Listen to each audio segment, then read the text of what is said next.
আদনান গাড়ি থেকে নেমে হাত বাড়িয়ে জিন্স টপস পরা এক মেয়েকে বের করে আনলো। 4 বছর ধরে দেখা শালুকের 2 চোখ পূর্তি স্বপ্ন ভেঙে চুরমার হয়ে যেতে আর এক মুহূর্তেও সময় লাগলো না। সেই মুহূর্তে আদনান ভাই, শালুকের আদনান ভাইয়ের পাশে একে এরকম তো হবার কথা ছিল না, অথচ আদনান ভাই আসবে বলে শালুক আজ লাল শাড়ি পরেছে। আদনান ভাই তো তাকে বলেছিল শাড়িতে শালুককে একেবারে বউ বউ লাগে। তিনি যেদিন দেশে আসবেন শালুক যেন একটা লাল শাড়ি পরে সেদিন। আদনান সবার সামনে বিদেশিনীর পরিচয় করিয়ে দিচ্ছে। শালুকের সামনে এসে বলল, meet my lovely little sister. Shaluk এই তোর ভাবি, যদিও ওর নাম হার্দিকা, তবে আমি ওকে ভালোবেসে আশা বলি। ওর বিদেশি নাম তো সবাই ঠিক করে বলতে পারবে না। হার্দিকা নামের অর্থ জানিস? অর্থ হচ্ছে প্রেমে ভরা একটি হৃদয়। আর তুই তো আরও আগে ওর নাম ভুল উচ্চারণ করবি। এমনিতে সারা বছর অঙ্ক আর ইংরেজিতে ডাব্বা মারিস। একদমই কথাগুলো বলল আদনান। আদনানের কথা শুনে সবাই হেসে উঠল। লজ্জায় অপমানে শালুকের 2 কান লাল হয়ে গেল। শালুক তাকেই দেখে তার নিজের বাবা মা ভাই বোনও হাসছে সবার সাথে তাল মিলিয়ে। এক মুহূর্ত দাঁড়ালো না শালুক সেখানে। আর এক ছুটে ছাদের ছোট খুপড়ি গড়ে গিয়ে লুকালো। ভেতর থেকে কে যেন বিদ্রোহ শুরু করেছে, বারবার বলছে, আদনান তোকে ঠকিয়েছে শালুক, তুই ঠকেছিস। শালুকদের বিশাল বাড়িটি 3.5 তলা, একতলায় 15টা করে রুম। 2 তলায় ছাদের অর্ধেক জুড়ে আছে বিভিন্ন ফল ফুলের গাছ, দোলনা, বসার জন্য বেঞ্চি। তার এক পাশে 2টা রুমও আছে, আর অন্যদিকে আছে ছোট একটা খুপড়ি। আর 2টা রুমের মাঝখানে বিশাল খালি জায়গা। খুপড়িটা শালুকের একান্ত ব্যক্তিগত। খুপড়িঘরের নীল দরজায় কালো মার্কারের পেন দিয়ে বড় বড় অক্ষরে লেখা, শালুকের রাজ্যে আপনাকে স্বাগতম। ভেতরে ঢুকে শালুক শাড়িটি খুলে ফেলল। সালোয়ার কামিজ পরে একটা কাঁচি দিয়ে শাড়িটি অসংখ্য টুকরো করে ফেলল কেটে। ক্লাস 10-এ পড়ুয়া শালুকের কাছে মনে হচ্ছে এই মুহূর্তে পৃথিবীতে তার চেয়ে বেশি অসহায় আর অন্য কেউ নেই। এক পাল বাচ্চার মধ্যে বড় হওয়া শালুক খুব ছোটবেলায় টের পেল আদনান ভাই নামক মানুষটিকে তার ভীষণ ভালো লাগে। আদনান ভাই শালুকের নাম ধরে ডাকলে শালুকের ভীষণ লজ্জা লাগতো।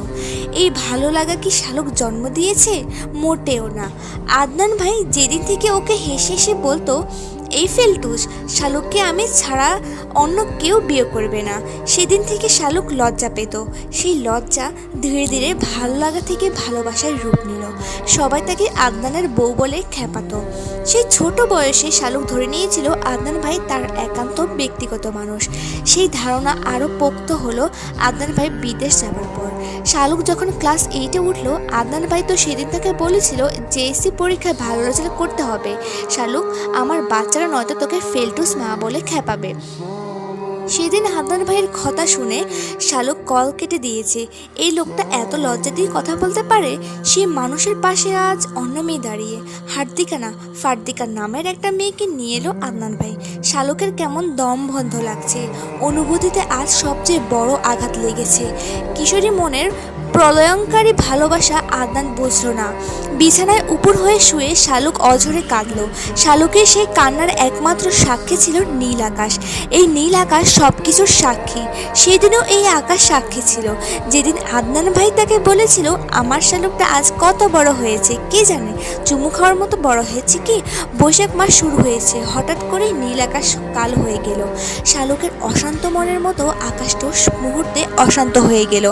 কিছুক্ষণের মধ্যেই ঝমঝমি বৃষ্টি নামলো। শালুক বৃষ্টিতে ভিজতে পারে না, বৃষ্টির পানিতে ওর অ্যালার্জি আছে। জানালার কাছের এই পাশে দাঁড়িয়ে শালুক চোখের জল বিসর্জন দিচ্ছে, আর তার ব্যথায় ব্যথিত হয়ে আকাশও সমানতালে বর্ষণ চালিয়ে যাচ্ছে। কিছুক্ষণ পরেই শালুক দেখতে পেল আদনান ভাই মেয়েটার হাত ধরে ছাদে চলে এসেছে। দুজন মিলে হাত ধরাধরি করে বৃষ্টিতে ভিজতেছে। শালুকের বুকের ভেতর আগুন জ্বলে উঠল। হার্দিকা না ফার্দিকা মেয়েটার রিবন্ডিং করা সোজা তারের মতো চুলগুলো লাফালাফি করার কারণে মুখে এসে পেঁচিয়ে গেছে। জানালার ওপাশ থেকে শালুক দেখল আদনান ভাই পরম যতনে মেয়েটার চুল সরিয়ে দিচ্ছে মুখ থেকে। খিলখিল করে হেসে মেয়েটা তার মাথা নাড়াচ্ছে। তার কাঁধ সমান চুল আদনানের মুখে গিয়ে লাগছে। মুগ্ধ হয়ে আদনান তো দেখছে। মেয়েটা টুপ করে আদনানের গালে একটা চুমু খেলো। শালুকের কি প্রচণ্ড রাগ হলো। জানালার পর্দা টেনে দিয়ে কোমর সমান লম্বা চুলগুলো শালুক কাঁচি দিয়ে কেটে একেবারে ঘাড় পর্যন্ত নিয়ে এলো। তারপর এক অজানা শোকে মাথার চুল খামচে ধরে কাঁদতে লাগলো। আদনান ভাই অন্য কারো এটা শালুক মানতে পারছে না কিছুতেই। এই ধ্রুব সত্যিটা কেন শালুকের সহ্য হচ্ছে না শালুক জানে না। বৃষ্টি থামলো 2টা বাজার একটু আগে। শালুক তখনও ফুফিয়ে ফুফিয়ে কান্না করতে লাগলো। মতির মা এসে শালুকের খুপড়ির দরজায় ধুমধাম কিল মারতে লাগলো। তারপর চিৎকার করে ডেকে বলল, সবাই খাইতে বসছে, বড় চাচায় আমনেরে ডাকে, তাড়াতাড়ি আইতে কইছে, নয়তো ছোট আম্মা কইছে ঝাড়ু নিয়ে আসবো আপনার জন্য। বিদেশি ভাবির সামনে কি একটা বেইজ্জতি হইবে না আফা, আসেন তাড়াতাড়ি। বিদেশি ভাবি? শালুক করুণ হাসলো শব্দ দুটা শুনে। ভাবি? বাহ! মাথায় ভালো করে ওড়না পেঁচিয়ে শালুক মতির মার সাথে নেমে এলো নিচতলায়। বিশাল ডাইনিং টেবিলে 25টা চেয়ার। শালুকদের যৌথ পরিবার, বাবারা 3 ভাই, তাদের ছেলে মেয়ে, দাদা দাদি,